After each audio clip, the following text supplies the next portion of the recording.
você que está chegando agora, seja bem-vindo ao nosso Papo com Psolati dessa segunda-feira. Convidado especialíssimo, o Padre Jean Paul Hansen. Olá, Padre, tudo bem? Olá, tudo bem e você? Tudo ótimo também. Seja bem-vindo à nossa conversa dessa segunda-feira. Obrigado, estamos aí, vamos conversar. Maravilha.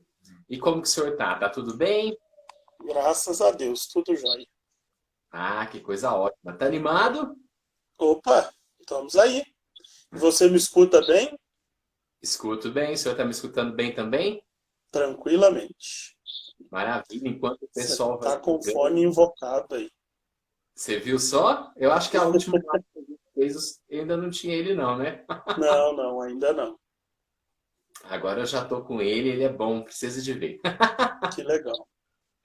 Então, enquanto o pessoal vai chegando, padre, se o senhor quiser fazer uma oração inicial, né, para a gente já começar bem esse clima, né, do nosso bate-papo hoje, fique à vontade. Muito bem, vamos dar as boas-vindas a quem está chegando aí. Já vi gente conhecida aí na nossa Olha Guilherme Portugal, de Campos Gerais, a Bruna Tebas, de Pouso Alegre, né? Que bom todo mundo aí. É um tema bem interessante, né? E é sobre a santidade. Só que não existe santidade sem o Espírito Santo. Então a gente podia pedir ao Espírito Santo, no início dessa conversa, que ele nos ajude, que ele nos inspire, né? Amém. Em nome do Pai, do Filho e do Espírito Santo. Amém.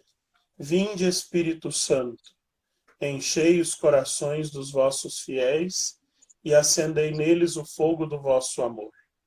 Enviai o vosso Espírito, e tudo será criado, e renovareis a face da terra. Amém. Oremos. Deus, que instruístes os corações dos vossos fiéis com a luz do Espírito Santo, fazei que apreciemos corretamente todas as coisas, segundo o mesmo Espírito, e gozemos sempre da sua consolação. Por Cristo Senhor nosso. Amém. Maravilha, já entraram mais algumas pessoas, pessoal comentando boa noite, acenando, dando as boas-vindas, né? Na medida que a gente for desenvolvendo a nossa conversa, o pessoal vai chegando.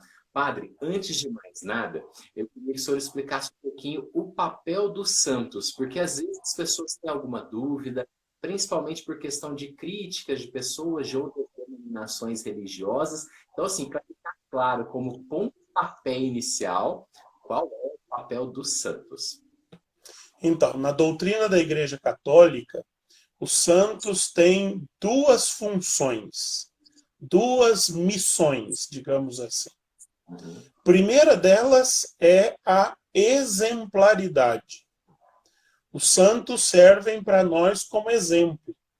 Exemplo que motiva, exemplo que nos incentiva a percorrer o caminho que eles já percorreram e alcançar a santidade que eles já alcançaram. Eles são uma prova de que a santidade é possível e é acessível a todos. E a segunda função dos santos, na doutrina da Igreja, é a intercessão.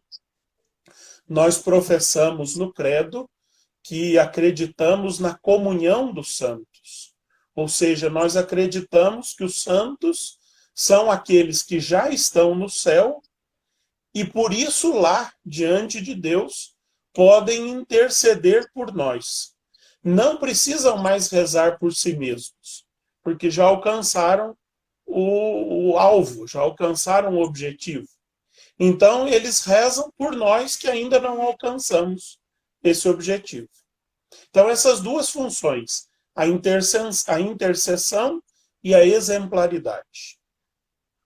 Maravilha, é um bom pontapé inicial para a gente no nosso bate-papo. Ontem foi o dia de Inha Chica. Eu gostaria que a gente Exatamente. começasse conversando sobre ela, né? Algumas curiosidades que o senhor tem para compartilhar, como está o processo, ela é beata, né? Agora ela está um passo, né, da canonização. Como o grande público aí que está nos assistindo pode entender esse processo de uma maneira simples, digamos assim. O processo de canonização, e que tem uma fase que é a da beatificação, ele é a tentativa da igreja de perceber com provas concretas a santidade do candidato, né? E também, não apenas isso, mas também a historicidade do candidato. O processo começa com uma redação histórica, a colheita de provas, de documentos históricos que provem a existência daquela pessoa, para que a gente não caia em erros do passado de canonizar lendas, por exemplo. Pessoas que não há existência comprovada, mas existe uma história, uma lenda, né? E acabam sendo venerados sem a comprovação histórica. Então, o primeiro passo desse processo é a comprovação histórica. Hoje, com a modernidade das ciências, essa comprovação histórica se faz de maneira muito determinante com a exumação dos restos mortais do candidato. Então, em todos estes candidatos nossos 4 candidatos, seus restos mortais já foram exumados e, através de todo o recurso científico possível, foi provada a existência histórica dessas pessoas.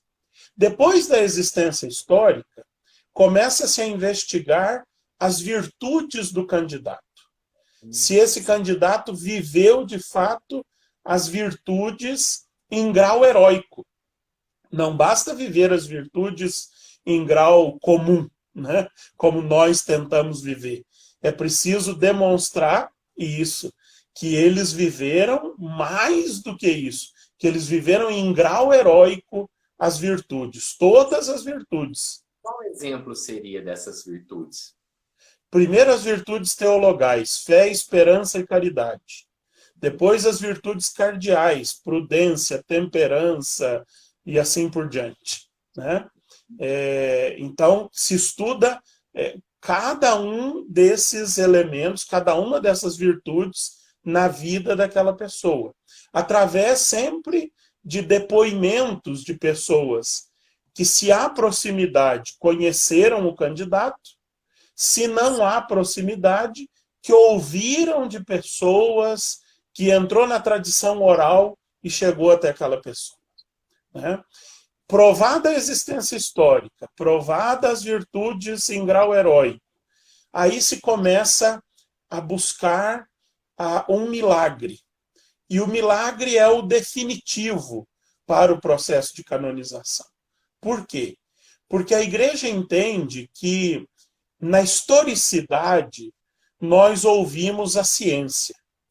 É a ciência histórica que vai nos dizer: Minha Chica viveu, nasceu em tal lugar, viveu em tal lugar, morreu em tal lugar. E neste ano, naquele ano.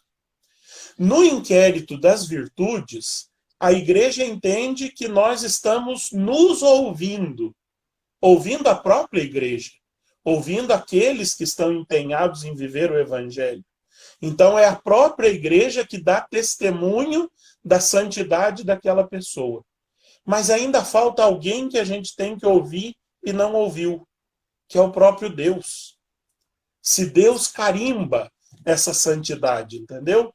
Então, o milagre, ele é a chancela de Deus, o carimbo de Deus. Olha, isso que vocês estão fazendo, isso que vocês estão querendo, eu assino embaixo. Por isso é necessário, para a beatificação, um milagre, e para a canonização, um milagre, né?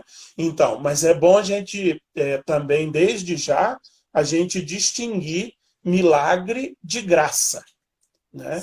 Uma coisa é milagre, outra coisa é graça. Então vamos lá, porque Vamos lá? é bem confuso ainda. Milagre parece que é uma coisa maior, algo que era impossível Exatamente. de acontecer e aconteceu. A graça é uma coisa boa, positiva, mas não é um Isso. milagre. Não sei, o senhor sabe Isso, explicar melhor. exatamente. É por aí. A graça é quando o auxílio do santo ele ajuda a natureza.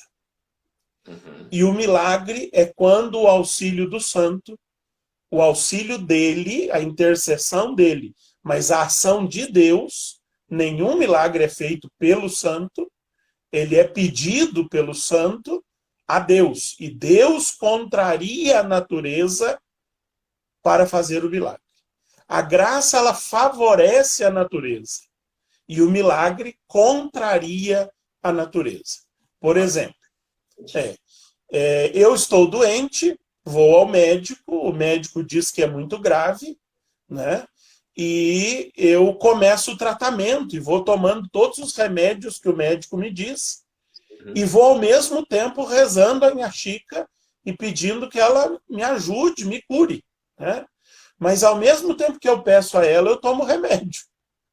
Então, quer Ah, dizer, a intercessão dela vai ajudar o remédio a fazer o seu efeito, aham. né? Ao passo que, às vezes, a minha doença não tem cura. Às vezes, a minha doença não tem remédio. E aí, a única esperança que me resta é recorrer a Deus por intercessão dela. E aí, eu fico curado de repente, né? Essa cura tem que ser completa, não pode ser meia boca, né? Tem que ser, Temporário. Tem que não ser. pode ser temporária, tem que ser permanente, né? Tem que ser para sempre. Uhum. E também não pode ser assim. Ah, fui curado disso, mas apareceu um bocado de outra coisa. Não Aí eu tem acho efeito colateral quando a cura é divina, né? que- Então, esse é o terceiro passo, e é importante que a gente perceba isso. É a chancela de Deus, é o carimbo de Deus.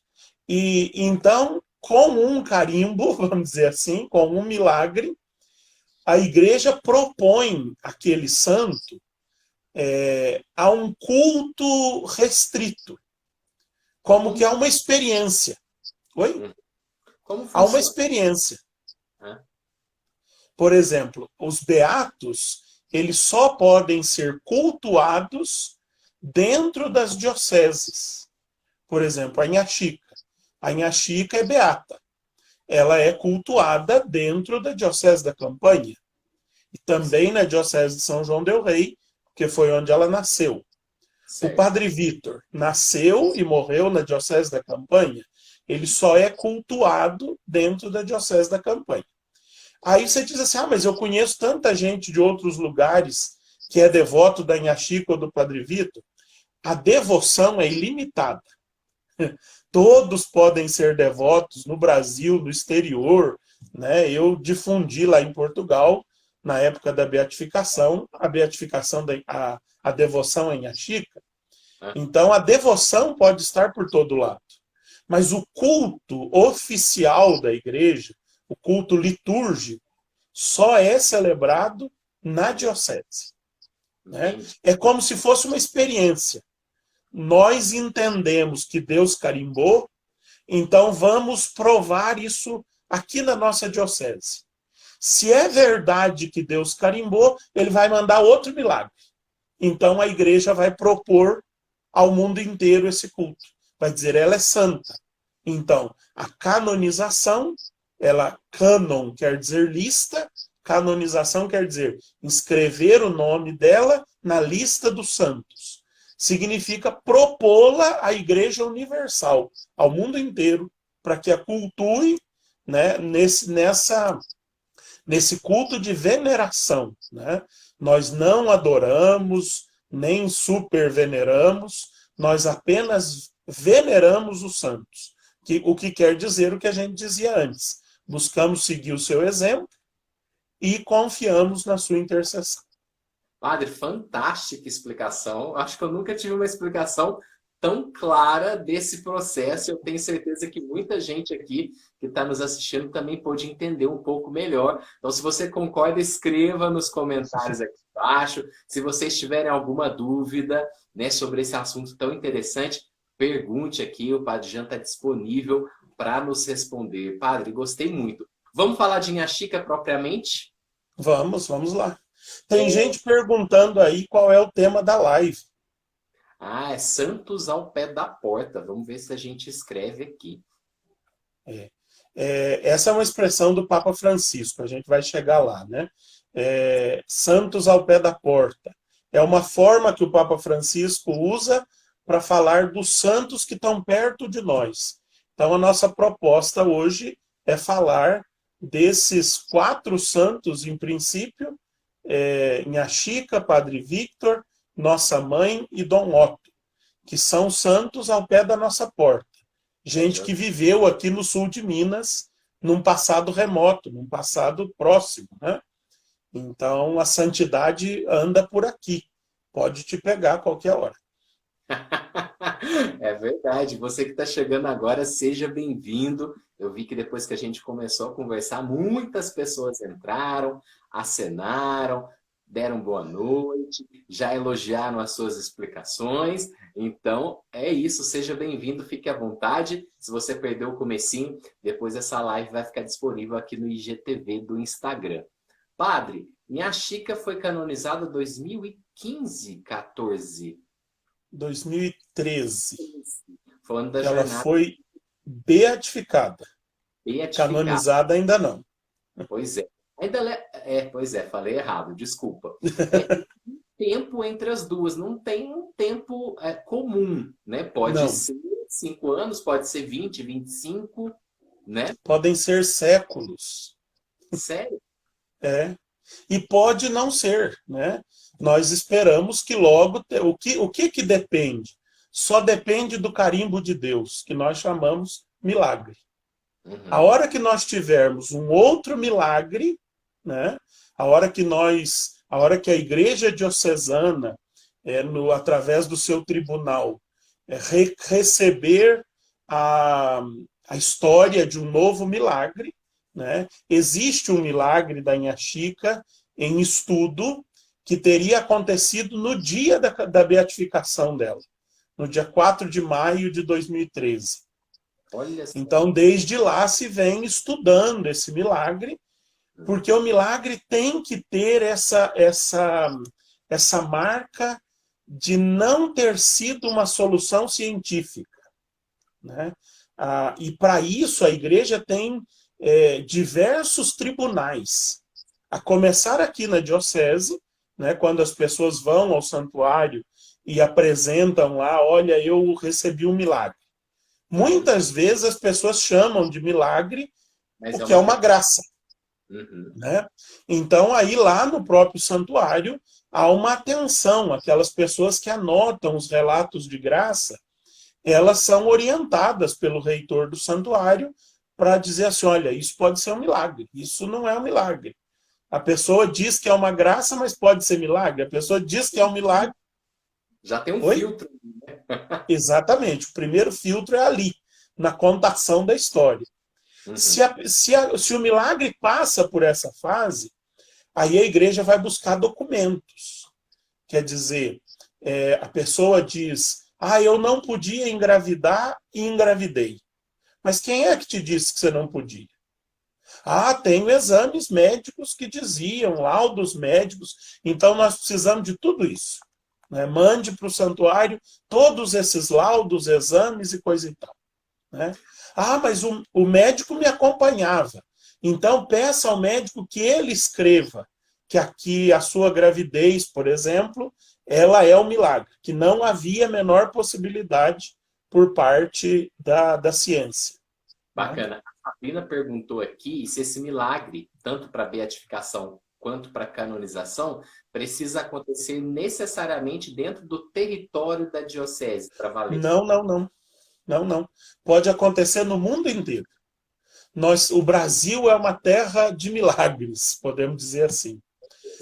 Há muitos milagres de canonizações e beatificações de santos italianos que o milagre aconteceu no Brasil. Essa semana, a Santa Sé publicou a data da beatificação de um jovem, mais jovem do que você, Matheus, chamado Carlo Acutis. É um jovem italiano que vai ser beatificado em Assis, embora ele não seja assisiense, mas ele pediu para ser enterrado lá. ele vai ser beatificado no dia 10 de outubro em Assis. O milagre da beatificação aconteceu no Brasil. Olha, o senhor Né? sabe o milagre? Ou não Não pode dizer? sei. Não sei. É público já. Quando marca a beatificação, o milagre se torna público. Porque ele já passou por todos os tribunais. Né? Ele passa por essa fase de investigação na diocese. Depois que a diocese está convicta de que é um milagre, reuniu documentos, fez todo um dossiê, ele vai para Roma e em Roma ele vai passar por diversos tribunais. Primeiro por um tribunal de médicos, um tribunal científico. Médicos que vão estudar e vão dizer assim, não, foi lá no interior de Minas Gerais que eles não perceberam que a medicina já resolveu isso. Né? Entendi. Então, médicos de ponta que fazem parte desse tribunal. Depois do tribunal dos médicos, se os médicos aprovam, vai para o tribunal dos cardeais.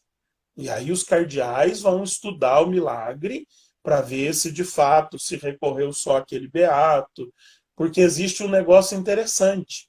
Se você reza para Nossa Senhora Aparecida em Inhaxica, se você alcançar, o mérito é de Nossa Senhora Aparecida, não é da Inhaxica. Por quê? Porque ela é mais graduada. Entendi. Na hierarquia ela está acima. Está Né? assim, Nossa Senhora, acima dela, só Nosso Senhor Jesus Cristo.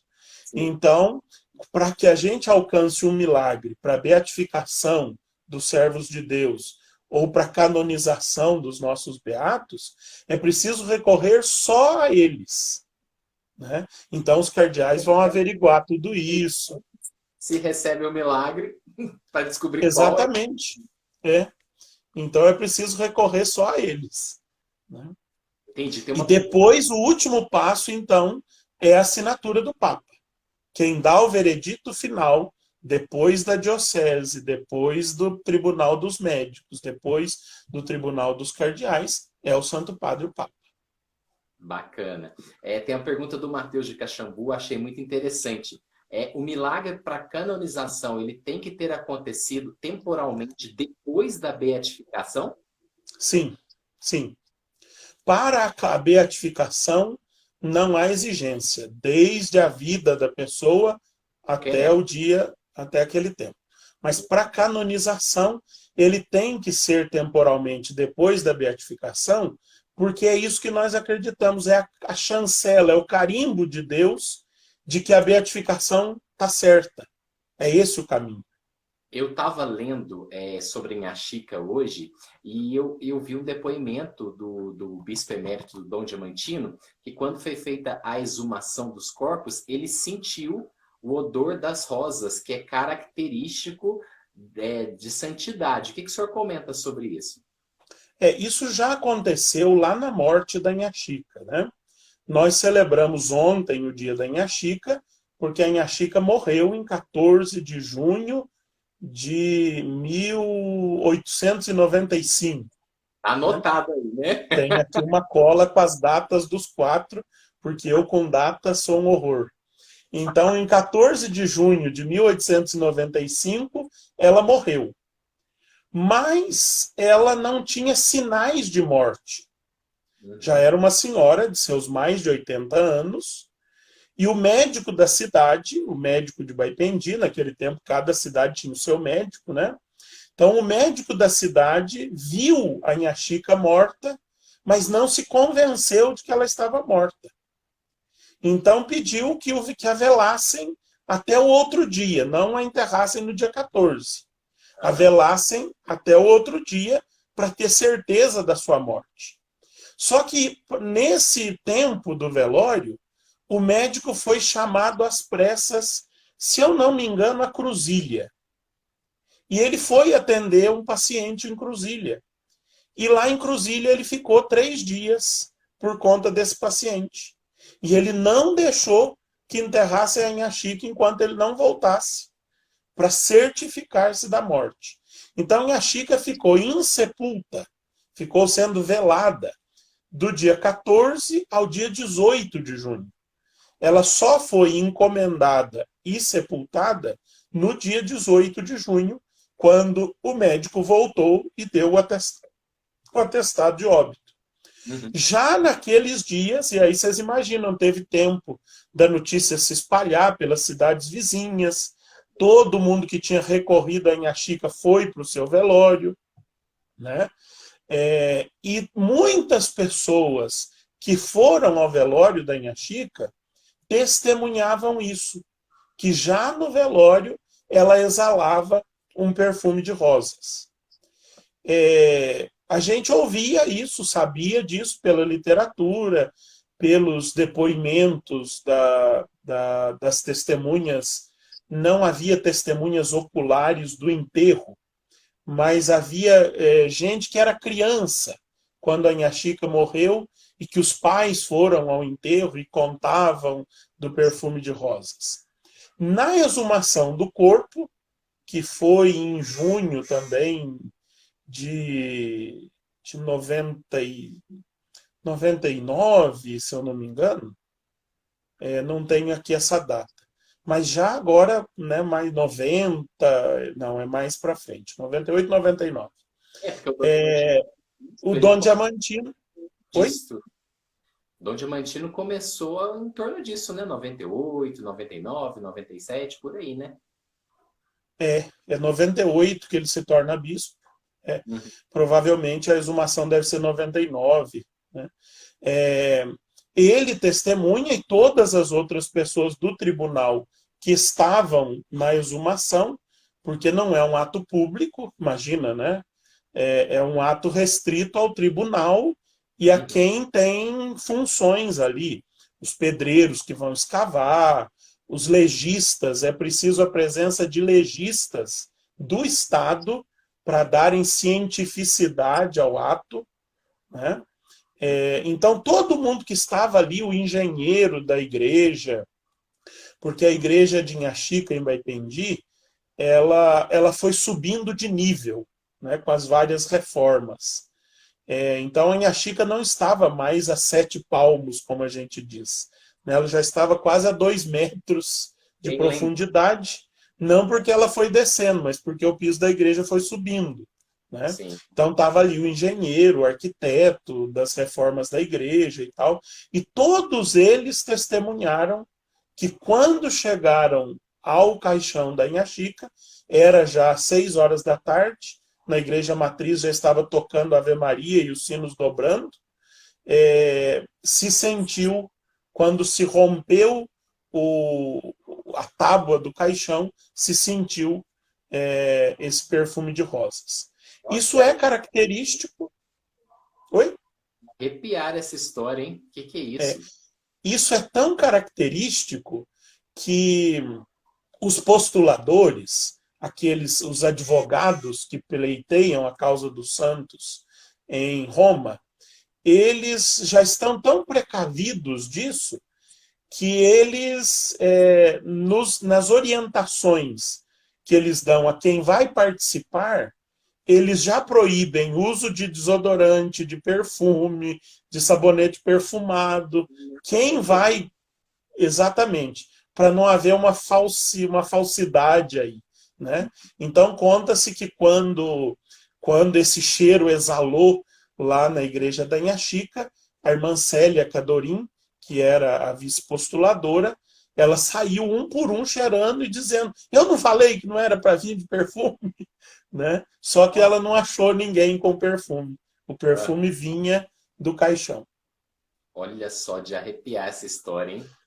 Ela tem muitas histórias de arrepiar. Muita gente aqui se emocionou nos comentários, viu? Mais alguma coisa de Inhaxica ou podemos ir para o Padre Vitor? Olha, se você me deixar, eu falo da Inhaxica o resto da noite. Né? A gente tem a história do órgão, a gente tem a história das coisas encontradas, que era um dom que ela tinha. Padre, mas o senhor fala isso, agora o senhor deixou curiosidade na gente. Agora o senhor vai ter que comentar. Como que a gente vai passar para frente? Não vai ter jeito. Quero saber do órgão e quero saber dos objetos encontrados. Curiosidade máxima. Vou por aí. Eu só queria chamar a atenção para o seguinte. O milagroso, o maravilhoso, o extraordinário é o que nos chama a atenção nos santos. Mas não é isso a santidade. A santidade não é uma capacidade de fazer o extraordinário. A santidade é uma capacidade de viver o ordinário a partir de Deus. Então a santidade não é a capacidade de fazer milagre. O milagre é o carimbo de Deus na santidade daquela pessoa. Né? A Inha Chica não fazia só milagres, ela fazia muitas outras coisas. Né? Uma marca da Inha Chica, todo mundo que chegava à casa dela encontrava a porta entreaberta e era muito bem acolhido. Sabe? Não se tem testemunho de alguém que ela acolheu com assim, de má vontade. Todo mundo era muito bem acolhido. Né? Então, acolher é um sinal de santidade. Todo mundo que chegava na casa da Inha Chica, se chegasse na hora do almoço, almoçava, se chegava na hora da janta, jantava. Ela tinha os relatos do tempo dela, ninguém nunca a viu cozinhar, mas sempre tinha 3 panelinhas de ferro na trempe do fogão. E todo mundo que chegava comia. Se chegava 1, comia. Se chegava 10, comia. Se chegava 50, comia. E a comida da panelinha nunca acabava. Gente, tudo que as pessoas... aflições que as pessoas apresentavam em Inha Chica, ela tentava uma palavra de conselho, uma palavra de acolhida, eram escutadas de verdade. Né? E ela sempre tinha uma palavra boa para essas pessoas. Né? Ela nunca deixava alguém desanimado com a sua palavra. A desumação foi em 18 de junho de 1998. Muito obrigado, Valéria, pela pesquisa histórica aí. Valeu, viu? Olha só. Eu dizia, todo mundo chegava e tinha uma palavra de consolo, né? Uma palavra de conselho. Uma vez o conselheiro Pedreira foi a Inha Chica e disse para ela assim, olha, eu estou agoniado. Ele era amigo da Inha Chica, tinha ajudado financeiramente na construção da igreja da Inha Chica, e ele foi a Inha Chica e disse, olha, eu estou numa agonia sem fim. Eu certa vez fiz uma promessa de que uma das minhas filhas ia ser freira. E a minha caçula já se encantou por um rapaz e está querendo casar. O que eu faço?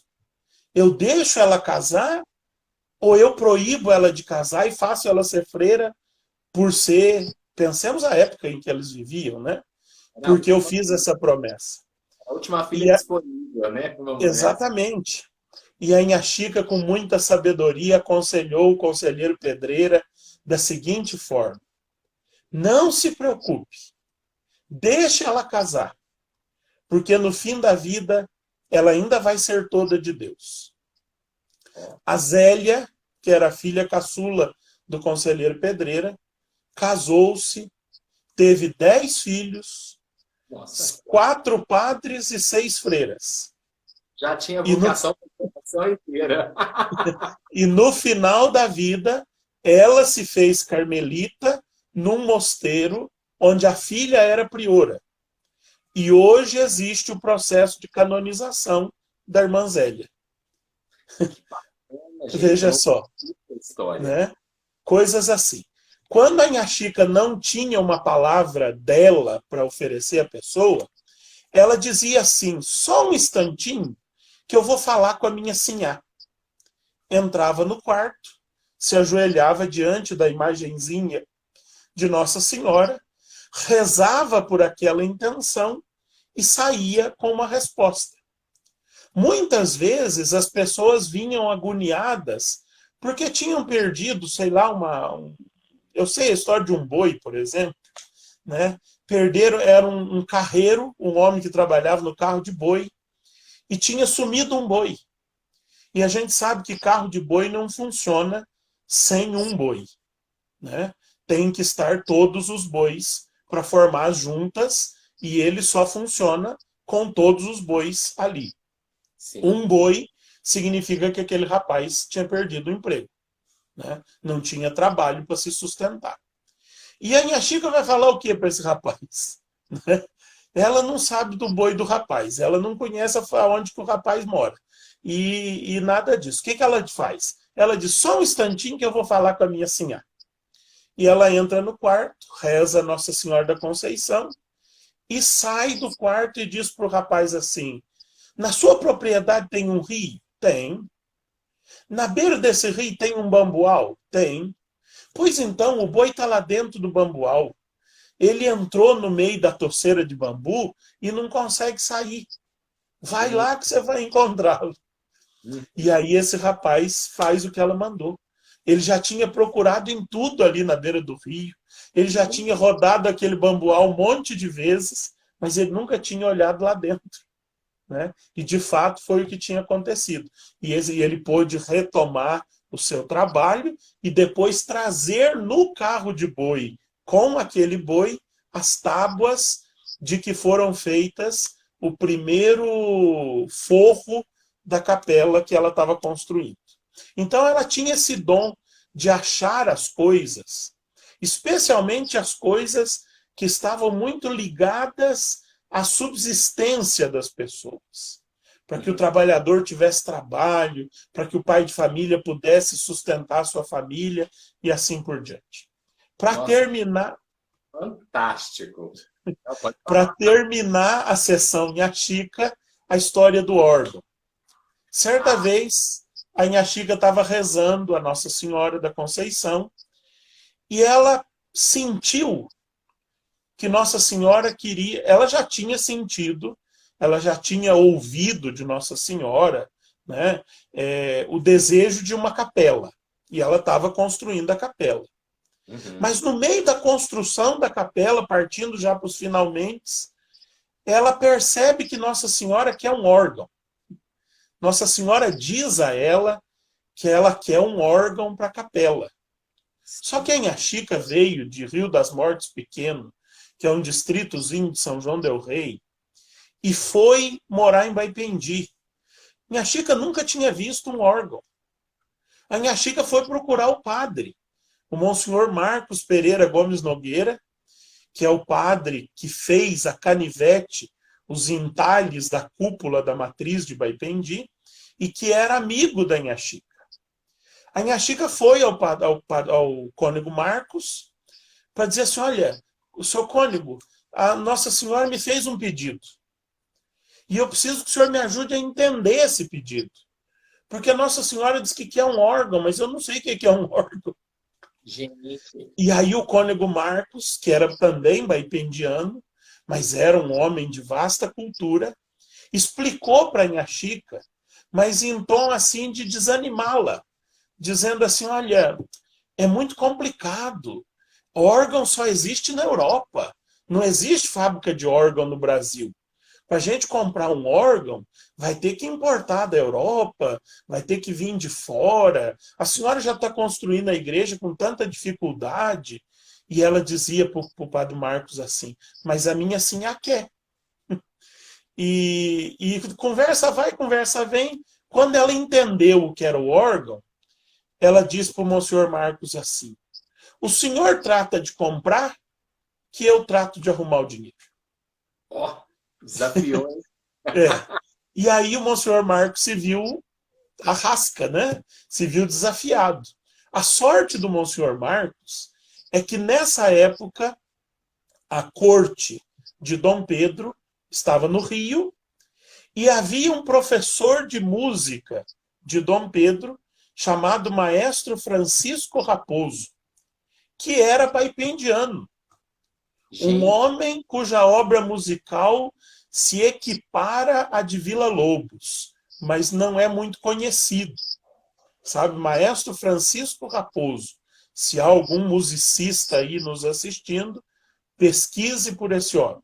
Você vai reconhecer duas obras do Maestro Francisco Raposo que nós cantávamos quando eu trabalhava na sua paróquia e que até hoje se canta. Regem Martyrum e Rex Gloriose, os dois motetos da festa de São Sebastião. Ah, vai ter que cantar um pedacinho, padre. O pessoal gosta. Regem Martyrum, Regem Martyrum, Regem Martyrum. E eu não sei mais o resto como é que é, porque são polifonias, são a 4 vozes, né? Mas quem é do coral Encantarte conhece e canta esses 2 motetos, que são composições do maestro Francisco Raposo. Então, se você Maestro não Francisco, escreva nos comentários aqui embaixo.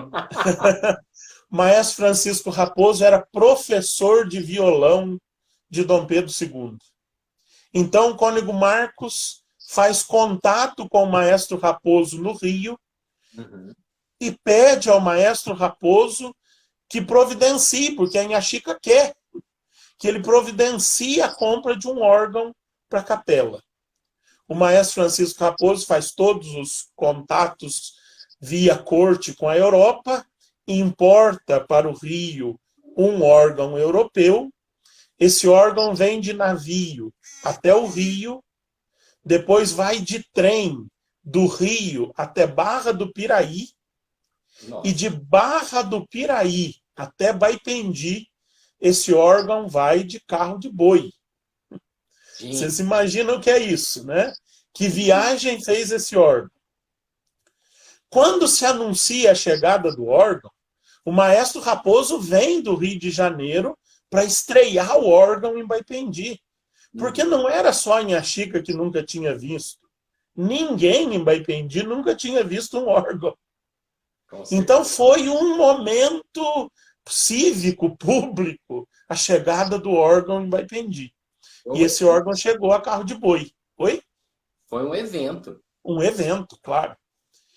Esse órgão chegou a Baipendi numa quinta-feira, uma multidão o esperava, ele foi tirado do carro de boi, colocado dentro da igrejinha que a Inha Chica estava construindo a Nossa Senhora, e o maestro Raposo, era o único que conhecia aquele negócio, se senta no banco do órgão, começa a tocar o fole, e quando ele desliza os dedos no teclado do órgão, o órgão não funciona. Não sai uma nota. Ah, gente, que dó deles. Não sai, mas depois de andar de carro de boi, como é que um órgão, um instrumento? Quem é louco hoje de pôr um piano no carro de boi? Nem num caminhão. Pois é. Né? E aí começa aquele burburinho entre as pessoas, e eles vão dizendo assim: ah, a Inha Chica nos enganou, comprou coisa estragada. Não, não, enganaram ela. Ela também foi enganada, e não sei o quê. E naquele burburinho, quando a coisa começa a esquentar, a Inha Chica, sem dizer uma palavra, sobe ao altar, tira as sandálias e se ajoelha diante de Nossa Senhora. Reza ali em silêncio uns 5 minutos, levanta e vira para trás e diz para o povo assim: maestro, o senhor tranca o órgão e leva a chave. E nós vamos voltar aqui amanhã, às 3 horas da tarde. Ela tinha uma grande devoção pela hora da agonia, que era às 3 horas da tarde da sexta-feira. Né? E nós vamos voltar aqui amanhã às 3 horas da tarde e ele vai tocar. No outro dia, sexta-feira, 3 horas da tarde, a multidão era o dobro. Porque se já tinha uma multidão num dia, o mal feito reúne o dobro da multidão no outro dia. Espalhado na cidade inteira, né? Espalhado na vizinhança, não só na cidade. Né? No outro dia, uma multidão ali ao redor da igreja e dentro da igreja, e a Inha Chica, às 3 horas da tarde, começa a rezar o terço com o povo. E rezou o terço inteirinho. Quando ela acabou o terço, ela disse para o maestro: o senhor pode sentar no órgão e tocar a ladainha de Nossa Senhora. O órgão tocou, afinado, como tinha saído da fábrica. Isso. E ninguém pôs a mão nele de um dia para o outro. Nossa, emocionante. Que é isso? Eu não conhecia essa história. Pois é, esse é o milagre público da Inha Chica. Mas esse milagre, ele se repete quase 100 anos depois. Porque eu me lembro quando eu era criança, que eu ia à casinha da Inha Chica, e tinha lá um caixote de madeira com umas telinhas de galinheiro. E eu olhava para aquilo e dizia, mas o que é isso? Era o galinheiro da Inha Chica? E o pessoal de lá dizia assim, não, isso aí é o órgão. Isso aí é o que sobrou do órgão. Uhum. Quando foi se avizinhando a beatificação, o processo foi caminhando, as irmãs que cuidavam lá do santuário resolveram restaurar o órgão. E daí, assim, foram para pesquisar, existe uma comissão na UFMG, no Departamento de Música, que busca resgatar a obra do maestro Francisco Raposo. E como aquele órgão foi tocado pelo Raposo, essa comissão se dispôs a ajudar no que fosse necessário. Então, essa comissão indicou um restaurador de São Paulo que podia restaurar o órgão. Era gente de primeira categoria e de confiança e tudo mais. E as irmãs, então, fizeram contato com esse restaurador. A irmã que coordenava a casa, com muita vergonha da situação que estava o resto do órgão, chamou um rapaz de Baipendi para detetizar o órgão. Porque tinha muito cupim, tinha muita, né, poeira e coisa e tal. E a irmã queria apresentar o resto do órgão de uma forma mais digna para o restaurador. Para a gente resumir, esse restaurador teve dor de barriga, teve gripe, teve febre e não conseguiu, 4 ou 5 vezes que ele foi chamado, vir restaurar o órgão, vir detetizar o órgão da Inha Chica. Quando o restaurador chegou de São Paulo, a irmã, muito envergonhada, disse para ele assim, olha, o senhor me perdoa, mas aqui na cidade só tem um detetizador e eu o chamei, mas o homem fica doente toda semana, ele não pôde vir. E o restaurador disse para a irmã assim, se a senhora acredita em milagre, essa doença dele é milagre. Porque se tivesse detetizado, o órgão não tinha restauro. Porque eu não saberia, depois de detetizado, distinguir o ponto musical do buraco do cupim. Mas como ele não foi detetizado, eu consigo distinguir uma coisa da outra. Olha e o órgão foi restaurado. Ah, tem mais um detalhe. Nossa. Quando esse homem assume a restauração do órgão da Inha Chica, ele recebe um telefonema que estão para demolir o prédio do DOPS em São Paulo. Aquela polícia da ditadura, lembra? E alguém da demolição do DOPS liga para ele e diz assim, olha, nós vamos demolir aqui o prédio, mas tem uma escada circular de madeira que é de uma madeira importada da Europa, e nós sabemos que você trabalha com restauração de antiguidades e coisa e tal. Essa madeira não te interessa? E ele diz, claro que interessa, nem sei o que é, mas é claro que me interessa. Quando ele chega em São Paulo e vai ver a madeira, é a mesma madeira do órgão da Inha Chica. E ela estava na escada do DOPS. Veja só, da morte para a vida, a ressurreição da madeira. E quando esse órgão foi restaurado, e chegou a Baipendi restaurado, um trineto do maestro Raposo, que é maestro e musicista em Itajubá, veio tocar a ladainha de Nossa Senhora, e este simples servo que vos fala cantou a ladainha ao som do órgão da Beata Inha Chica. O senhor que cantou, então? Foi.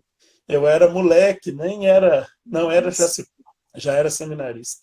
Acho que sim, não me lembro. Nossa. Bom, acho que de Inha Chica... São palavras, viu? Muito boa a história. Gostei. É bom lembrar que da Inha Chica é o que eu sei mais, né? Não somos conterrâneos, mas somos da mesma cidade. Pois é, a Jean, para quem não sabe, nasceu em Baipendi, pessoal, então... Ah, não Não, foi nem Cruzília, não eu, nem a Inhaxica. A Inhaxica nasceu em São João del Rei e eu nasci em Cruzília. Mas poxa, nós dois viemos para Baipendi. eu tô dando informação aqui pro pessoal, o senhor já fala que não. Informação errada. Não, a minha Chica, sim, ela residiu em Baipendi e o senhor também Eu residiu, mas também. não conheceu. É, temos Bacana. isso em Vamos fazer comum. propaganda do Gustavo antes da gente passar pro Padre Vamos Vitor? lá. Gente, não sei se vocês viram a arte de divulgação aqui do nosso bate-papo, do Papo com Psolati. Quem fez é o Gustavo, é uma pessoa muito talentosa, ele trabalha com artes, né, tanto gráficas, né, tanto impressas, quanto virtuais. Então, se você precisar de alguma arte, tanto para impressão quanto para virtual, para redes sociais, pede para o Gustavo, o site dele é www.pedeprogustavo.com.br. Padre Jean, acho que o senhor pode endossar um pouquinho mais, que o senhor conhece Com bem o trabalho. certeza. Ele também é meu parceiro nas minhas lives e o Gustavo trabalha tanto com a arte digital quanto com a arte impressa, porque é da família dele a opção Artes Gráficas de Varginha. Então, se você precisa de qualquer coisa impressa, ele vai fazer aquela arte especial e vai também promover a impressão de qualidade da opção Artes Gráficas. Se você precisa da arte digital, ele vai fazer com todo carinho, criatividade, bom gosto, bom senso. Ele tem muitas virtudes. Quem sabe a gente ainda canoniza ele também. Muito bom, com certeza. Então, ó, é o link dele, tá aqui no Instagram, na arte que eu postei, eu deixei lá o perfil dele do Instagram e o site www.pedeprogustavo.com.br. É isso, padre? É isso aí. A Valéria está dizendo aí que nasceu em Cruzília também. Ó. É gente boa, com certeza. Quem nasce em Cruzília é cruziliense? Exatamente. Ah, bacana. Padre, vamos falar um pouquinho dos Santos ao pé da porta, que é o tema do nosso bate-papo, e depois a gente já fala do Padre Vitor, pode ser? Sim. Muita gente perguntou para mim, Mateus, que tema que é esse? Como assim ao pé da porta? Então vou deixar o senhor mesmo explicar. Essa expressão ao pé da porta é uma expressão típica espanhola, mas é usada também em Portugal. Quer dizer algo muito próximo, algo que está ao pé da porta, está bem na porta da nossa casa. Né? Os portugueses, por exemplo, gostam de plantar roseira bem na porta da casa, para florir a entrada da casa. Então é a roseira ao pé da porta. Né? Aquele tapetinho que o capacho, né, que a gente põe para limpar o pé, é o tapete ao pé da porta. É aquilo que está muito próximo, eles usam essa expressão ao pé. E o Papa Francisco, na exortação apostólica Gaudete et Exsultate, sobre o chamado, um novo chamado à santidade para o mundo atual, ele usa essa expressão que é de uma felicidade tremenda.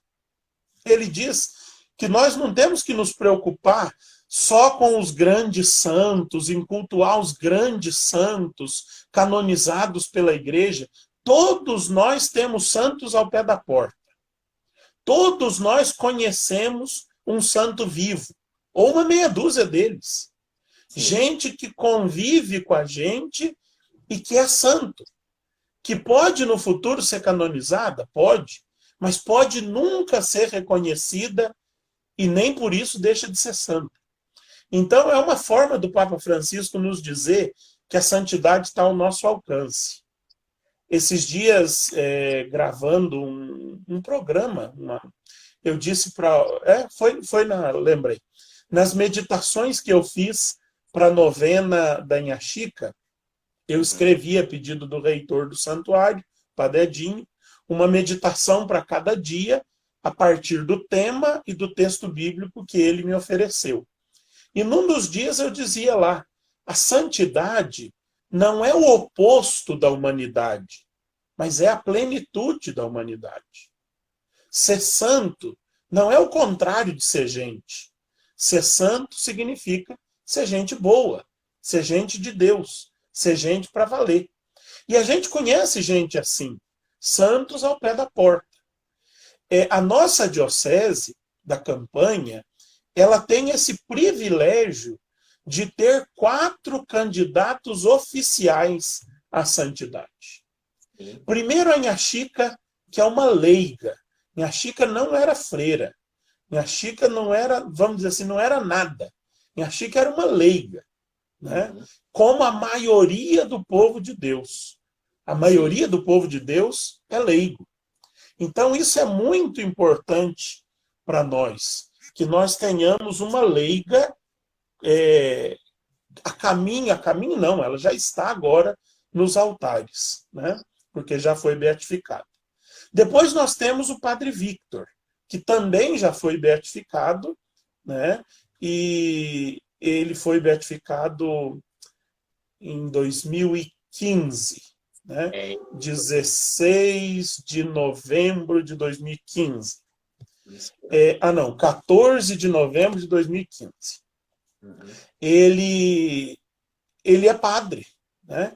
Então, se nós temos uma leiga que é beata, nós temos também um padre que é beato. Mas temos mais 2, que são a nossa mãe, a Madre Teresa Margarida do Coração de Maria, que é a fundadora do Carmelo São José de Três Pontas, então uma religiosa. E, por que não, temos também o servo de Deus, Dom Otton Mota, que nasceu no Rio de Janeiro, mas foi bispo da Campanha e morreu aqui em Campanha em 4 de janeiro de 1985. Veja só, eu já estava vivo quando morreu Dom Otton Mota, já tinha 9 anos, né? A santidade passou aqui no sul de Minas. São santos ao pé da porta. São santos que andaram nas nossas ruas, nas nossas igrejas. É Dom Otton Mota quem criou a paróquia do Mártir. Então, veja só, passou por aqui, andou por aí, por Varginha. A serva de Deus, nossa mãe, Madre Teresa Margarida, eu tive o privilégio, que eu não sei aonde que Deus estava com a cabeça na hora de me conceder esse privilégio, de nos 3 primeiros meses de padre ser confessor da serva de Deus, nossa mãe. Eu quase caí das pernas. Essa história é fantástica. E o senhor vai ter que contar que a gente vai abrir uma nova live agora, porque a gente faltam 2 minutos para a gente encerrar essa primeira hora, mas é praticamente impossível a gente ficar só nessa primeira hora. Agora sim, padre, muito bem. Era só para fazer um suspense. Era só para esperar o resto do pessoal chegar. Exatamente, eu quase falei assim, Lombardi, é a sua vez, Lombardi. Prosarrei, né, padre? Aqui, agora está tudo certo, está todo mundo curioso, voltou praticamente o mesmo público que a gente estava. Padre, conta a história que o senhor teve junto com a nossa mãe, porque eu acho que isso é um achado. Então, nossa mãe morreu em 14 de novembro de 2005. Veja só, já no século XXI. Né? Sim. Mas nossa mãe era alguém que já tinha, como todos os outros, Padre Victor, Nha Chica, fama de santidade já viva. Muitas pessoas procuravam nossa mãe e falavam com ela e pediam que ela rezasse, porque já acreditavam na sua santidade enquanto ela estava viva. Nossa mãe foi a fundadora do Carmelo São José de Três Pontas, né? Ela se chamava, o nome religioso, Madre Teresa Margarida do Coração de Maria, e o nome de batismo, Maria Luísa. Ela veio para Três Pontas há mais ou menos 50 anos, na fundação do Carmelo, e viveu ali toda a sua vida praticamente, né, depois desse momento, morrendo em 2005. Eu fui ordenado padre, aliás, eu conhecia nossa mãe de antes, já no tempo do seminário, especialmente na teologia. Nós tínhamos um grupinho de seminaristas, dentre os quais o padre Daniel, que está em Varginha hoje, na paróquia São José, né? Entre outros, éramos uns 4 ou 5 que sempre íamos passar o carnaval no Carmelo, em Três Pontas. Era sagrado. Nosso carnaval era no Carmelo. E nossa mãe tinha um carinho muito grande conosco por causa disso. Por causa da gente abrir mão do carnaval, abrir mão das nossas famílias e ir passar o carnaval rezando no Carmelo. E isso estreitou muitos laços entre nós. Nossa mãe, no alto dos seus 90 anos, ela era muito preocupada com a formação das irmãs carmelitas. Porque elas entram para o Carmelo e não estudam, não fazem faculdade. Então, nossa mãe sempre tinha preocupação de trazer aulas, de trazer cursos para dentro do Carmelo, para que as irmãs fossem bem formadas. Quando eu terminei a teologia, Dom Diamantino me mandou trabalhar na Paróquia da Ajuda, em Três Pontas. Então, eu fui trabalhar na Paróquia da Ajuda, ainda como estagiário. Depois de 3 meses, fui ordenado diácono e continuei na Paróquia da Ajuda. Depois de mais 6 meses, fui ordenado padre e continuei mais 3 meses na Paróquia da Ajuda. De forma que esse ano que eu morei em Três Pontas, eu estive sempre muito próximo do Carmelo. E nesse ano, nossa mãe me pediu, olha, você está aqui, você acabou de estudar, venha dar umas aulas para as irmãs. E aí eu disse, mas minha mãe, o que a senhora precisa? De que aula de quê? Deixa eu ver se eu sei. Ah, o que você souber.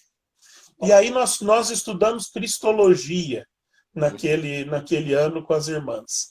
E ela se sentava na primeira fileira e prestava uma atenção nas aulas, era uma aluna exemplar. Sempre no final da aula, ela fazia de própria boca, de própria voz, um resumo de tudo aquilo que eu tinha dito. Padre, E era impecável. tinha suas aulas também, que é isso? Você vê, né? E às vezes eu dizia alguma coisa na aula e ela exclamava assim, ah, então é isso que o Santo Padre tal estava dizendo. Porque ela conhecia muita patrística.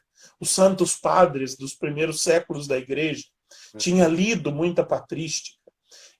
Então, às vezes eu dizia certas coisas e ela exclamava, ah, então é isso que os santos padres queriam dizer. E era exatamente. Só que eu não sabia citar o santo padre, mas ela sabia a frase certinha e de qual santo padre que era. Era uma aluna exemplar. Isso nos aproximou muito, né? Eu me lembro que eu tive algumas oportunidades ímpares naquele ano. Durante a novena de Nossa Senhora do Carmo, em julho, os padres celebravam de manhã a missa e à tarde eu ia, como diácono, dar a bênção do Santíssimo. Então tínhamos 1 hora de oração com as irmãs e no final a bênção do Santíssimo. Na Páscoa daquele ano, as irmãs me pediram que na segunda-feira depois da Páscoa eu abençoasse o Carmelo, porque era costume do Carmelo que sempre na segunda-feira depois da Páscoa se abençoasse cômodo por cômodo do Carmelo. Então, todos aqueles lugares que ninguém entra, eu fui cômodo por cômodo, abençoando, jogando água benta como diácono naquele ano.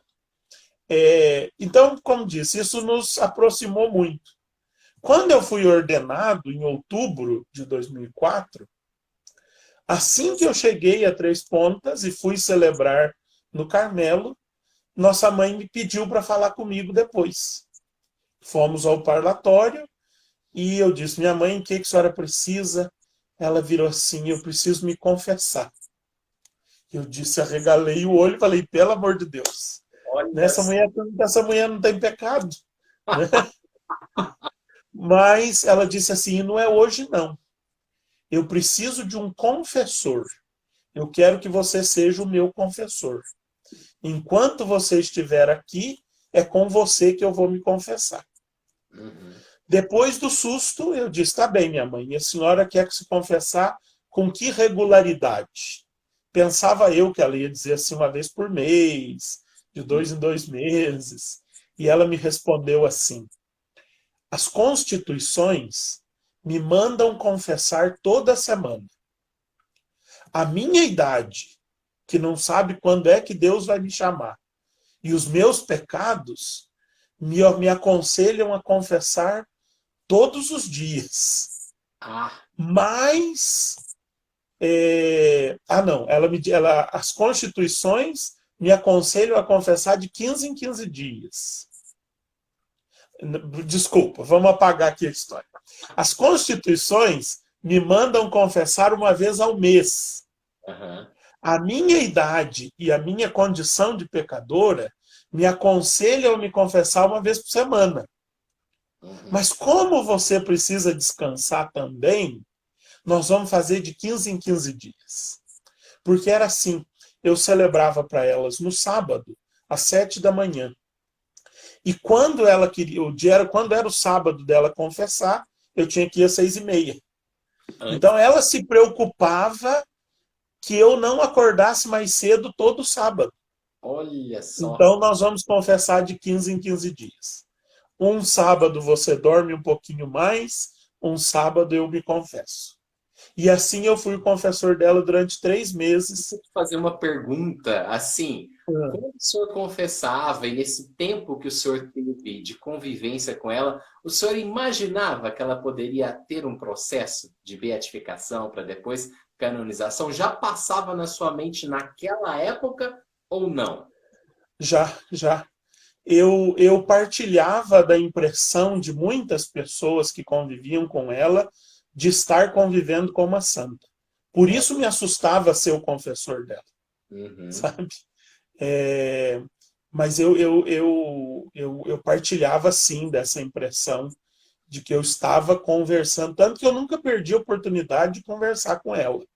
Sempre que eu tinha essa oportunidade, eu conversava, segurava na mão, pedia a bênção, né? Sempre que eu aproveitei todas as oportunidades. Ela Então, fui. ser conselheira também? Se o senhor tivesse Oi? alguma dificuldade, o senhor perguntava alguma coisa, ela aconselhava também? Muito. E isso desde antes, desde o tempo do seminário.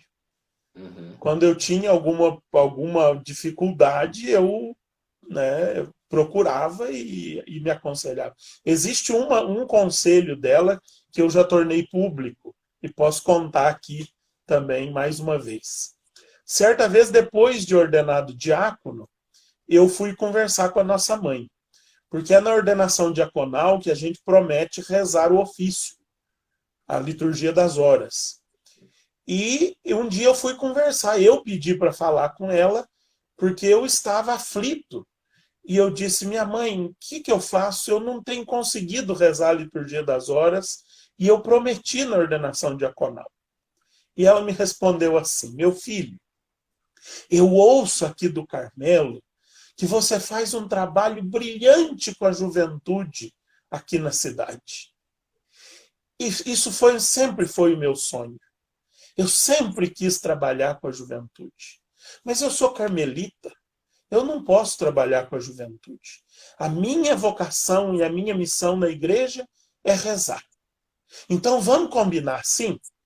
Você trabalha com a juventude para mim e eu rezo para você. Ah, legal. Mas não foi um conselho, não foi um conselho vão, porque ela me disse assim: você não fica sem rezar. Mas quando você não conseguir, tenha certeza que eu estou aqui no Carmelo rezando por você. E aí eu emendo numa outra história, porque eu tive a graça de ver nossa mãe morrer. Sabe, eu Ah, estava na cabeceira da cama, junto com as irmãs, com o padre Daniel, da paróquia São José, e com o padre Roberto, de Três Pontas, na cabeceira da cama de nossa mãe, na hora que ela morreu, naquela madrugada de 14 de novembro de 2005. Era madrugada de uma segunda-feira. Eu tinha feito um encontro, uma oficina de advento, a tarde toda com vocês aí na paróquia do Mártir. Depois dessa oficina de advento, eu tinha ido à missa de sétimo dia da mãe do Ederaldo, um grande amigo meu, em Três Corações. E quando eu encontrei o Padre Daniel no final na missa de sétimo dia da mãe do Ederaldo, porque eu não tinha podido ir no enterro, então fui à missa de sétimo dia, eu disse ao Padre Daniel assim, olha, me ligaram do Carmelo de manhã, dizendo que se eu quisesse ver nossa mãe viva, era para ir para lá. Eu disse que não podia, porque era domingo, tinha compromisso na paróquia. Mas até agora não me ligaram avisando que ela morreu. E aí o Padre Daniel disse assim, então vamos lá agora. Eu disse, Daniel, mas são 9 horas, nós vamos chegar no Carmelo, 10 e pouco. Isso não é hora de ir no Carmelo. E o Daniel disse assim, liga lá, pergunta lá. E eu liguei, e as irmãs me responderam assim, pode vir, ela está viva, está agonizando, mas o Carmelo hoje não vai fechar. A madre já deu licença, nós vamos passar a noite com o Carmelo aberto. Quando eu cheguei na portaria do Carmelo, eu e o Padre Daniel, a madre já abriu a porta da clausura e nós já fomos direto para a enfermaria onde ela estava. Ficamos ali um tempo, o Padre Roberto rezando e a comunidade rezando, até que ela acalmou um pouco. A madre, a irmã Vânia, nos levou para o Padre Roberto foi descansar, tinha lá um quarto na hospedaria, e nós fomos para o refeitório. A irmã Vânia foi nos servir um chá, umas bolachas e tal. Até que, de repente, chega uma irmã correndo aflita e cochicha alguma coisa no ouvido da irmã Vânia. A irmã Vânia levanta e sai correndo. Nem falou nada. E nós, assim, discretamente nos entreolhamos e saímos atrás. Fomos atrás da irmã Vânia. Sabíamos onde é que estava a enfermaria. E quando chegamos lá, ela estava na última agonia. E a irmã Vânia mandou tocar o sino para chamar a comunidade que estava dormindo, para chamar o Padre Roberto. E quando ela morreu, nós estávamos os três padres, lhe demos a absolvição geral na hora que ela estava partindo. E depois eu tive, por exemplo, você imagina o que é a graça de, na hora de pôr a nossa mãe no caixão, fui eu que peguei nas duas canelinhas, nos 2 pezinhos dela, para colocá-la no caixão. E levar o caixão para a capela e tal. Depois eu presidi a missa Ezequiel, a última missa Ezequiel, na Matriz da Ajuda, porque o bispo tinha ido para um encontro de bispos em Belo Horizonte. O padre Liu, que era o pároco da Ajuda, disse que não conseguia presidir, que ele ia chorar.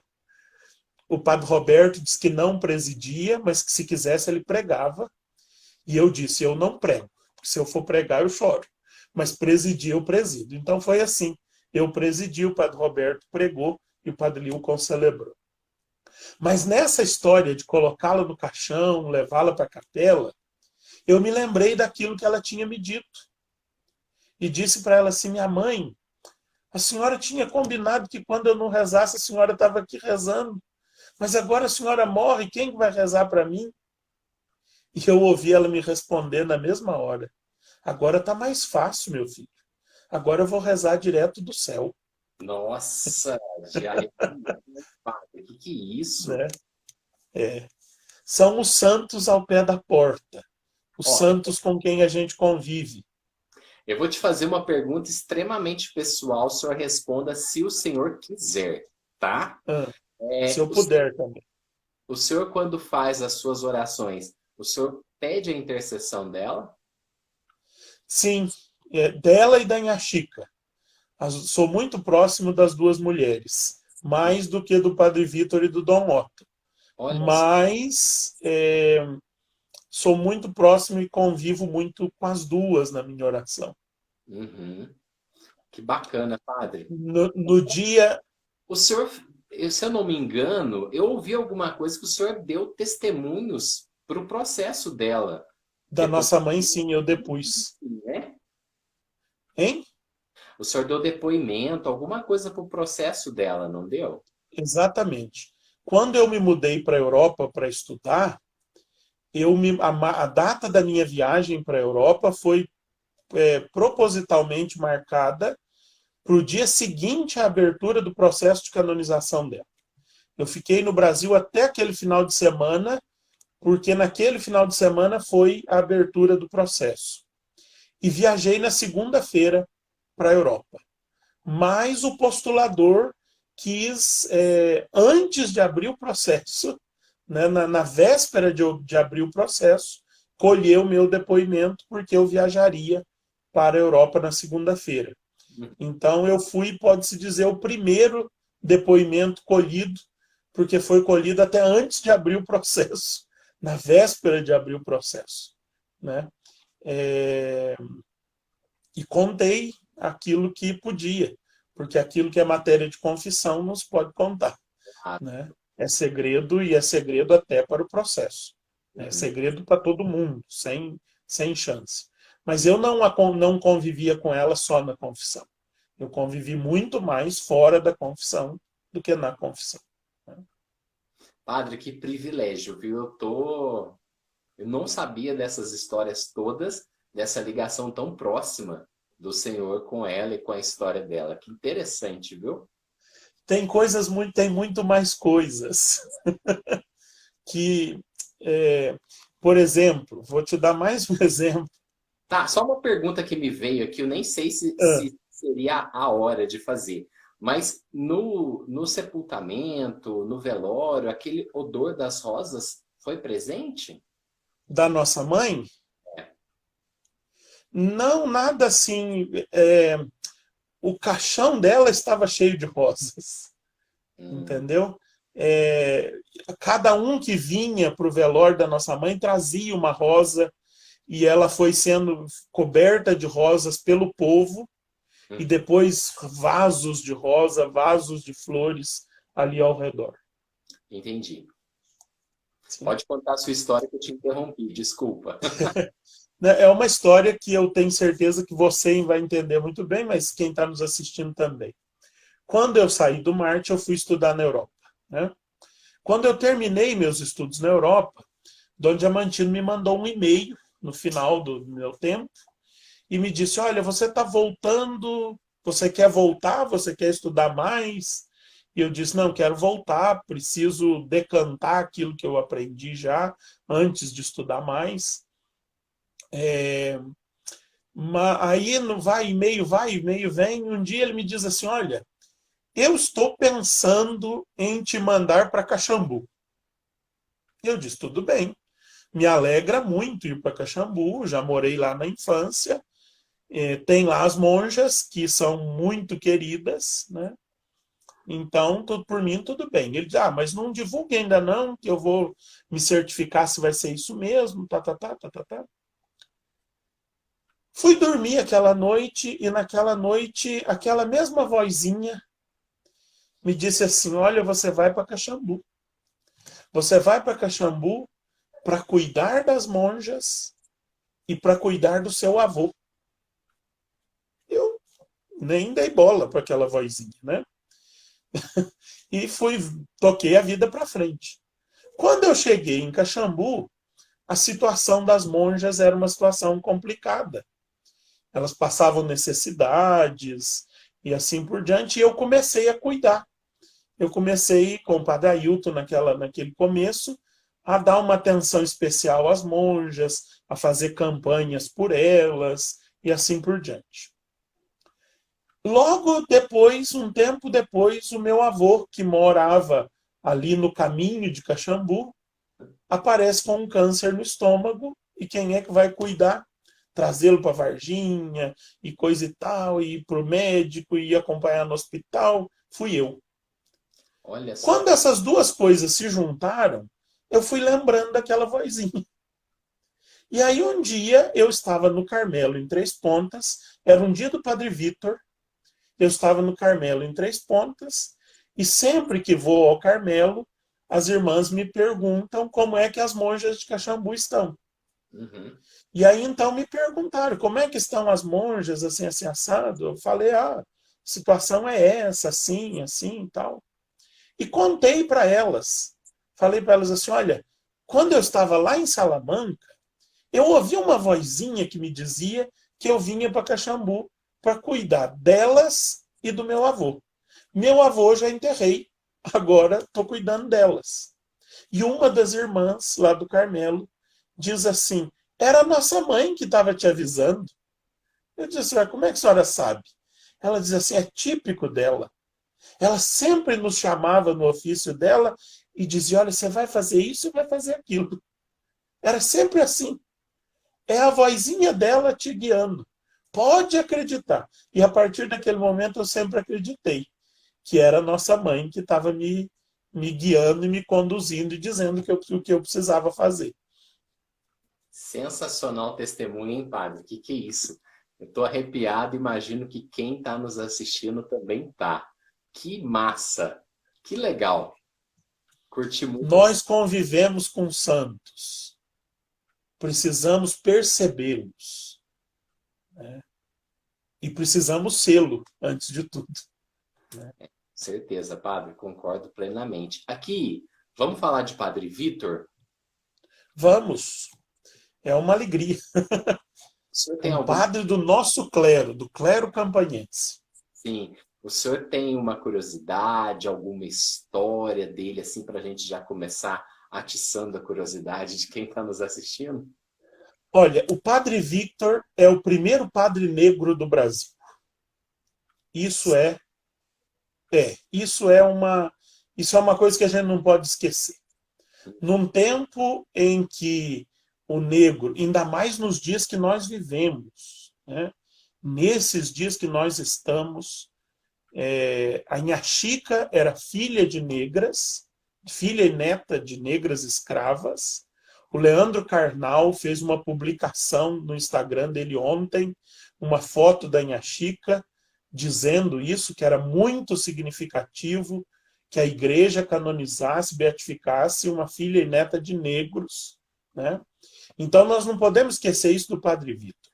O Padre Victor é o primeiro padre negro brasileiro.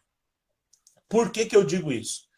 Porque o bispo dele, Dom Viçoso, Dom Antônio Ferreira Viçoso, não era lá muito branquinho, sabe? Era bem pretinho. Só que ele era português. Então ele era negro da Europa. Né? Então, um negro já branqueado, um negro... Né? Mas não deixava de ser perspicaz.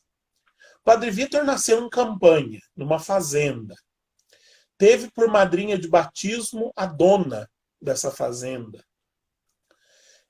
Na infância, a dona, sua madrinha, quis dar uma profissão ao negrinho, que era seu afilhado, e colocou-o para aprender alfaiataria com um alfaiate de Campanha. Esse mestre alfaiate foi a quem, por primeira vez, o Padre Vitor manifestou a sua vocação. O Padre Vitor disse a ele que tinha vontade de ser padre. E ele respondeu ao Padre Vitor que um preto ser padre só quando a galinha cria dente. Né? Né, isso aconteceu. O negro foi padre. Dom Viçoso veio à Campanha numa visita pastoral. O Padre Vitor conseguiu manifestar a ele o seu desejo de ir para o seminário. A sua madrinha vendeu uma fazenda para pagar o dote para ele ir para o seminário. E ele foi para o seminário de Mariana. Sofreu o pão que o diabo amassou, porque ele era negro.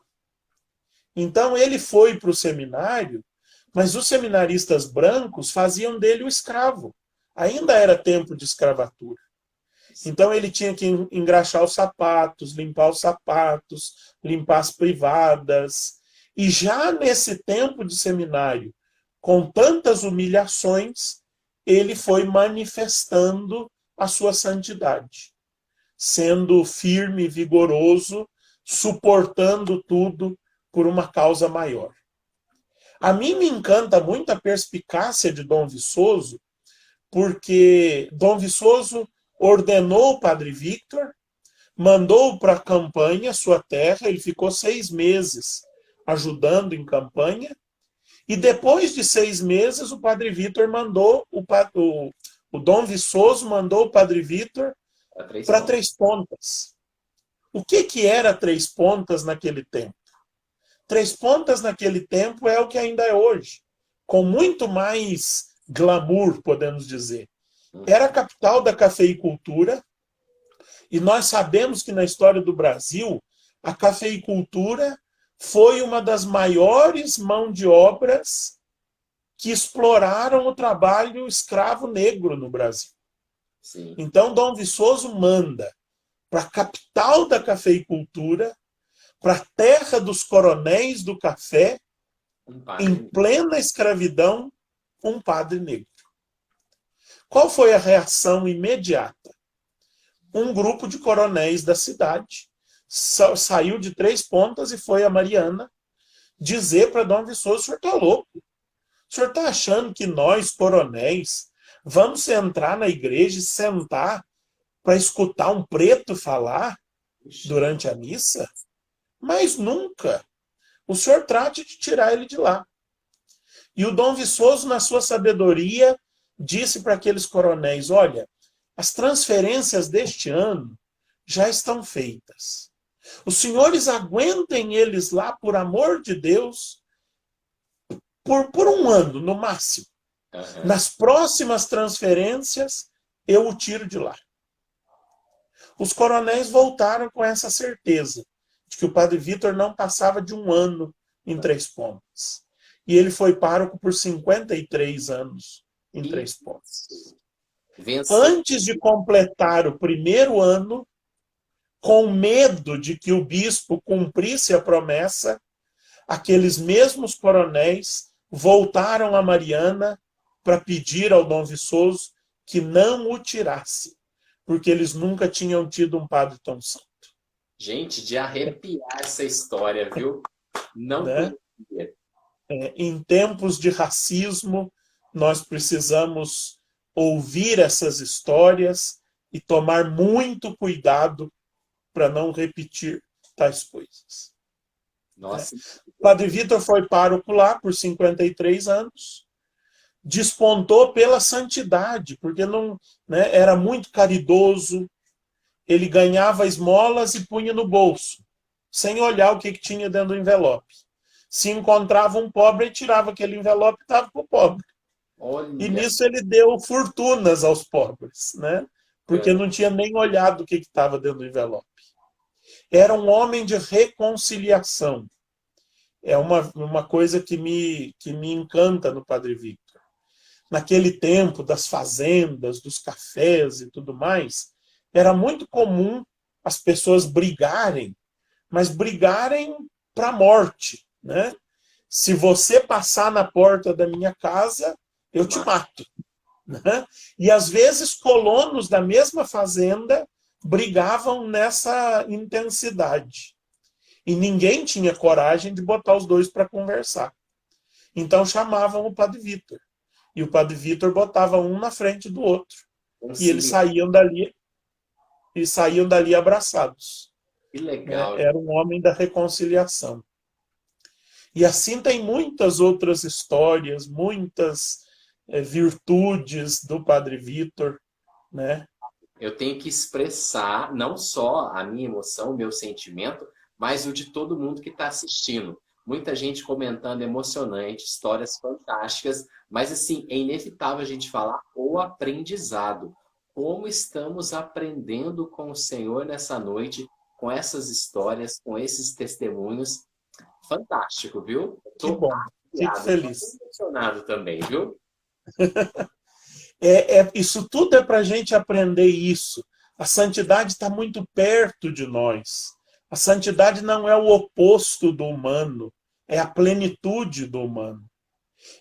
O convite que o Papa nos faz na Gaudete et Exsultate, e que eu queria deixar para cada um dos que estão nos acompanhando nessa noite, é descobrir um santo aí ao pé da sua porta. Com certeza, na sua rua, no seu bairro, quem sabe na sua família, tem um santo. E você nunca se deu conta. Então, descubra um santo. Não fique só... É claro, é muito bom a gente ser devoto desses santos que andaram pela nossa terra, mas é bom a gente descobrir os santos ao pé da porta, que estão aí bem pertinho de nós. Com toda certeza, padre. não podemos encerrar sem falar do Dom Otton Mota, mas assim, tem mais alguma informação do Padre Vitor? Ele foi canonizado em 2015, né? Canonizado, olha, eu toda hora falo canonizado, foi beatificado. Oxalá seja profético isso. Amém, profetize, né? Em 2015. E agora estão também em busca de um milagre para canonização. Agora aqui, Isso. eu sei que nenhum de nós sabe, nem o senhor também, quem o senhor acha que vai ser canonizado primeiro, na sua opinião, tá? O Padre Vitor, não é bolão, não é nada assim não, tá? É só Tá. opinião, como o senhor conhece a história de ambos, conhece também os processos de ambos, qual que é a sua opinião como padre? Não torço para nenhum dos dois, porque qualquer um dos dois que for canonizado vai ser uma alegria muito grande. Na verdade, eu torço para que os dois sejam canonizados juntos, não por motivo político, mas por motivo econômico, porque a canonização é em Roma e ir lá uma vez é mais barato do que ir duas. Então, né? Então, se os dois puderem ser canonizados juntos, vai nos economizar na viagem. Ajuda, né? É, é. Agora, um detalhe é o seguinte: da Inhaxica, a gente já tem notícia desse milagre que teria acontecido no dia da beatificação e que já está sendo estudado, né? Do Padre Vitor, até onde eu tenho conhecimento, ainda não se tem notícia de um novo milagre. Então, de acordo com os dados e fontes, talvez seria em Chica primeiro. Mas ninguém sabe os desígnios de Deus, né?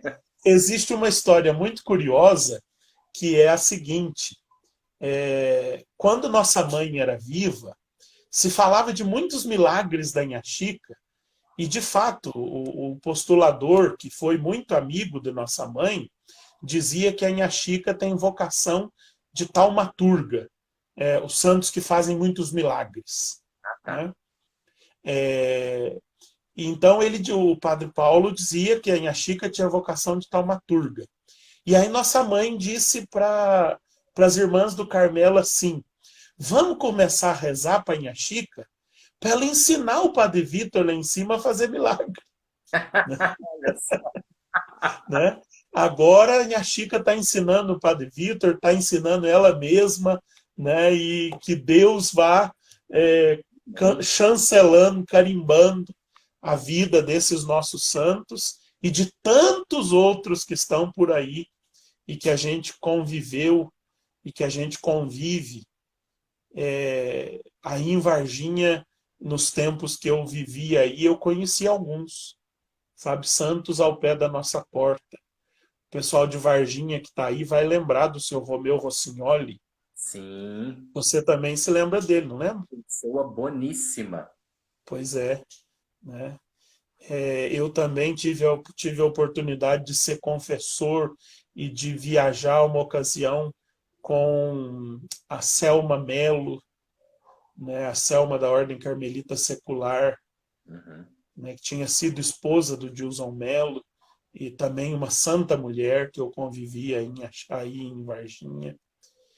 E tem algumas que ainda estão vivas, e por isso eu não posso dizer, porque senão eu atrapalho a santidade delas, elas começam a se achar. Né? Mas eu tenho uma ideia também de algumas pessoas aqui que eu acho que o senhor está Tem umas pensando. que cozinham bem, não tem? O que é isso? É a primeira pessoa que eu pensei nela, viu? É uma santa mulher, com toda certeza. Veja só, santos ao pé da porta. Nós falamos de Varginha porque é aí que nós nos conhecemos e convivemos. Mas com certeza em Cruzilha, lá da Valéria, em Cariaçu tem gente nos assistindo, em Baipendi, em Caxambu, em todas essas terras, Deus tem feito santos. E a gente precisa reconhecê-los. Com toda certeza. Padre Dom Otton Mota, antes que a nossa segunda parte termine. Tá bem. Senão a Dom gente Otton não fala do Mota Dom é Otton Mota. carioca. Depois a gente vai na repescagem, tá? A gente fala mais um pouquinho de cada um até encerrar a segunda parte. Porque eu já tive que pôr aqui meu celular para carregar na bateria. Dom Otton Mota é carioca. Nasceu no Rio de Janeiro, em 1913. veio para a campanha como bispo, né? Não foi padre aqui do nosso clero, não foi feito bispo para a campanha, ele já tinha sido bispo auxiliar do Rio, bispo auxiliar de Juiz de Fora, e depois veio ser bispo diocesano da campanha. Viveu aqui em Campanha até a morte em 1985, 4 de janeiro de 1985. Era um homem boníssimo, dessas pessoas que todo mundo diz como ele é bom, como ele é caridoso, carinhoso com as crianças, acolhedor com todo mundo. Teve mal de Parkinson no final da vida, não no final, mas uma grande parte da vida. Uhum. E mesmo no sofrimento, na doença, foi sempre um homem muito generoso em viver o seu sofrimento, oferecendo-se pela igreja. Foi muito querido do clero, né? E padres são uma raça difícil de gostar de bispo, né?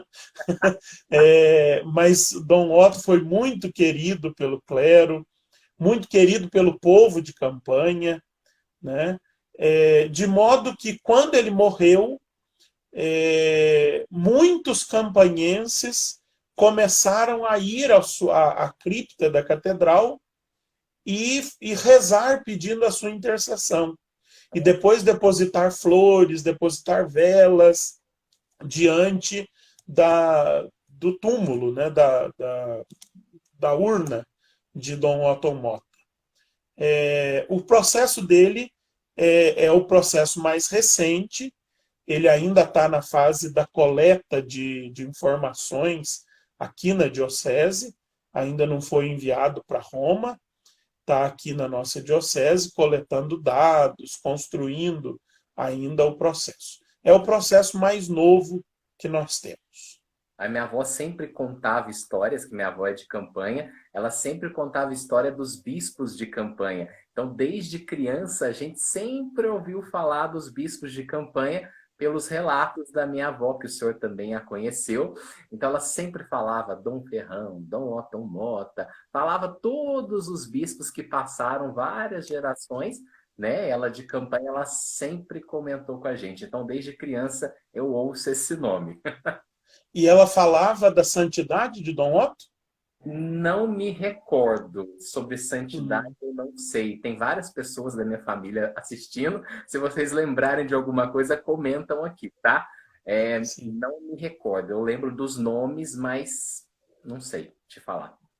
Mas se eu souber, eu vou tentar descobrir, eu te aviso. Tá bem. Dom Otto vem depois de uma série de bispos muito bravos. Dom Ferrão era daqueles homens antigos, muito bravo, muito correto, mas muito enérgico. Depois nós tivemos Dom Inocêncio Engel, que era um franciscano, mas um descendente de alemão, também um homem vigoroso. E depois vem Dom Otto Mota, que é um homem simples, um homem próximo do povo, carinhoso com as crianças, acolhedor. Dom Otto, nosso bispo, no Concílio Vaticano II. Então, nessa transição do concílio, ele era aberto, mas também sofreu com as transições do concílio. Então, ele inaugura um novo momento na Igreja da Campanha, né? Que bacana. Mais alguma informação interessante sobre ele? O senhor chegou a conhecer pessoalmente? Não cheguei a conhecer pessoalmente, mas me lembro do dia da morte dele. Uhum. Eu me lembro quando que era criança, tinha 9 anos, já era coroinha em Baipendi, e da notícia dos sinos batendo e o pároco anunciando pelo alto-falante da matriz que tinha morrido o bispo da Campanha. Na época eu nem lembrava quem era o bispo da Campanha, mas hoje eu sei que era Dom Otto. Pela data é a morte de Dom Otto. Então o padre avisando que naquele dia não ia ter missa, porque ele viria para a Campanha, para os funerais de Dom Otto, né? No comecinho do ano, 4 de janeiro, é uma data marcante. Mas é uma oportunidade para quem precisa quem está aí com uma causa impossível e precisa da intercessão de alguém, peça ao servo de Deus Dom Otto Mota, né? Nós precisamos da intercessão dele e ele agora precisa do carimbo de Deus com um milagre. Então, aproveitemos a conjunção das necessidades. Com toda certeza. Padre, aqui, ó, fantástico. Aí, ó, meu tio tá comentando aqui, ó, Dom Otto marcou campanha, que homem bom. Participei da chegada dele. Olha só. Olha só. Era a bondade a marca de Dom Otto. Padre, fantástico. Essa já é a terceira live que a gente faz, praticamente uma por mês, sempre sempre com muita audiência, sempre com muitos comentários. E eu não preciso nem falar que mês que vem a gente tem que fazer mais uma, né? Se vocês tiverem sugestão de tema, escrevam aí. O Padre Jean sabe muita coisa, viu, gente? Ó, tira o chapéu, parabéns, viu? Não, alguma coisa. Experiências da vida. Deus é que é muito rico e generoso. Ó, só tenho a te agradecer por tudo. Tem mais alguma coisa que o senhor queria acrescentar, que eu não tenha perguntado? Eu acho que a gente falou bem dos quatro, sobre o tema também do Papa Francisco. Eu acho que a gente abordou bem esse assunto, quase 2 horas de live. Assim, eu gosto sempre de recomendar às pessoas que leiam alguma coisa, né? Ler é muito importante. E essa exortação do Papa é de uma beleza tremenda. Chama-se Gaudete et Exultate. Alegrai-vos e exultai. Nossa, Padre, eu tô tentando repetir até agora. Peraí. Repita para mim que eu preciso decorar. Gaudete Gaudete et exultate. exultate. Isso. Gaudete et exultate. Alegrai-vos e exultai. É uma exortação apostólica sobre um novo chamado à santidade no mundo atual. Do jeito do Papa Francisco, com essa simplicidade, com essa capacidade de falar direto a nós e a gente entender, então vale a pena. Se você procurar no site do Vaticano, você tem todo o texto da Gaudete et Exultate em português, lá no site do Vaticano, se você quiser ler lá. Se você quiser comprar o livro, em qualquer boa livraria católica, você encontra o livro da Gaudete et Exultate, né? Ou Alegrai-vos e Exultai. Qualquer um dos dois que você procurar, você acha. Fica a dica aí, então, gente, de leitura edificante pra gente. A gente aprendeu muito nessa live. Os comentários todos aqui dessa reta final estão sendo de agradecimento, né, pelo aprendizado, pela partilha do Senhor, pela sua sabedoria. A gente só tem a agradecê-lo por tudo. Foi incrível, foi fantástico. Depois eu tento ler os comentários, porque o meu aqui está travado. Não estou vendo nenhum comentário. Mas depois eu tento ler, não sei se consigo, né? Se fica aí. No TV fica o vídeo, mas os comentários não ficam. Então não consigo ver. Mas agradeço todos os comentários, quem está aí, coisa e tal. Reze por mim, né? A santidade é um caminho que precisa ser trilhado e precisa ser construído dia a dia. E é rezando uns pelos outros. Essa é uma das funções dos santos, que nós vamos trilhando juntos esse caminho, porque nós pertencemos a uma igreja que na sua constituição é santa. Nós rezamos no credo, una, santa, católica e apostólica. A santidade faz parte da essência da igreja, porque Deus é santo e usa da igreja para nos fazer santos.